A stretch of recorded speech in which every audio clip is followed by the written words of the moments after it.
Olunaku lwa independence oba luyitibwa olunaku lwa meefuga ze zimu ku nnaku enkulu ennyo ezikuzibwa mu ggwanga lyattu Uganda, era ng'omulundi guno eggwanga lyakuzizza olunaku lwalyo olwa meefuga olw'emyaka 63 egyawezeddwa bukyanga eggwanga liva mu mikono gy'abo abafuzi b'amatwale.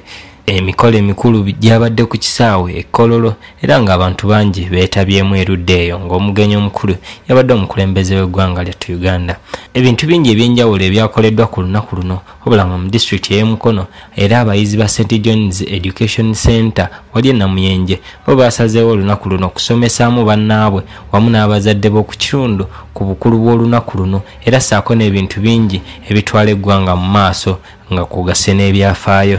Bano batandise na kuyimba nnyimba ez'enkulu ez'eggwanga omwabadde olwa Uganda, olwa Buganda awamu n'olwo olw'omukago gwa East Africa nga kuno bawanikiddeko bendera ng'akabona akalaga obwetwaze eggwanga bwe liba lifunye wakati mu ssanyu n'akaluulu.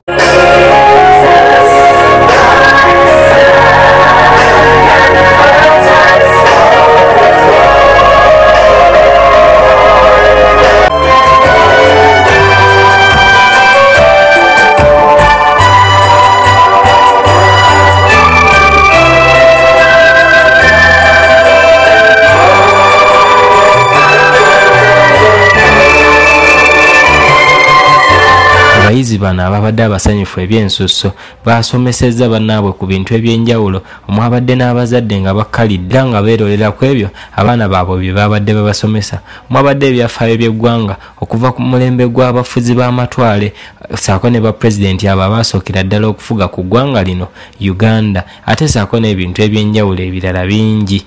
They include the Uganda national flag, the Uganda national programs, the Uganda National Constitution, the Uganda National Anthem, which is the breasted crane, the Uganda National Currency, and the Uganda National Monuments. The shield and the spears represent the traditional means of defense.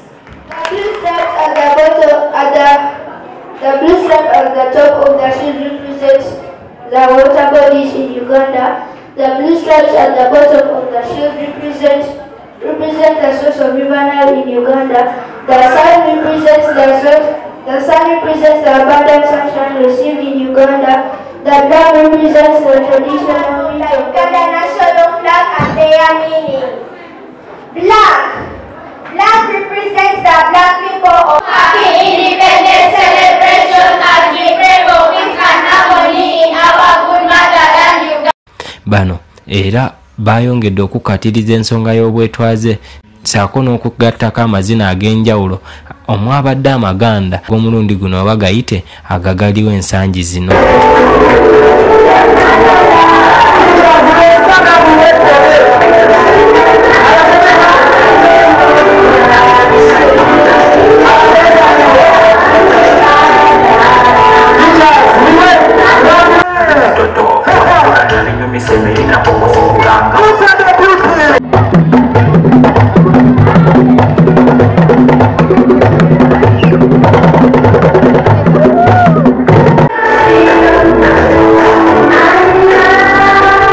Bino byonna byayindidde ku ssomero lya St. John's Education Center era oluvannyuma mu kunyumyamukko n'abo ababadde mu nteekateeka eno batunnyonnyodde ebimu ku bye baasomesezza bannaabwe ate ssaako naddala ebyo ebyafaayo era na biki ebyabawaliriza okulaba nga basomesa bannaabwe.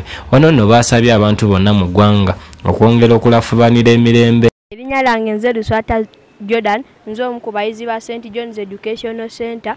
Leero tubadde tucelebrating olunaku lwa Independence Day. Mbadde nsaba abazadde bonna abali mu ggwanga lineno Uganda bayongere okuyigiriza abaana baabwe ebikwata ku ggwanga lyabwe, nabo n'abaana abato nabo beetekemu omutima gw'okwagala eggwanga lyabwe. Kubanga nga tetuddamu lwana tuwulira ntalo ziri eri ababeera e Russia nga balwana naye wano e Uganda kye tutaagala. Eggwanga lyonna okubeera n'emirembe naddala mu biseera eby'omu maaso bye tugendamu ebya politics.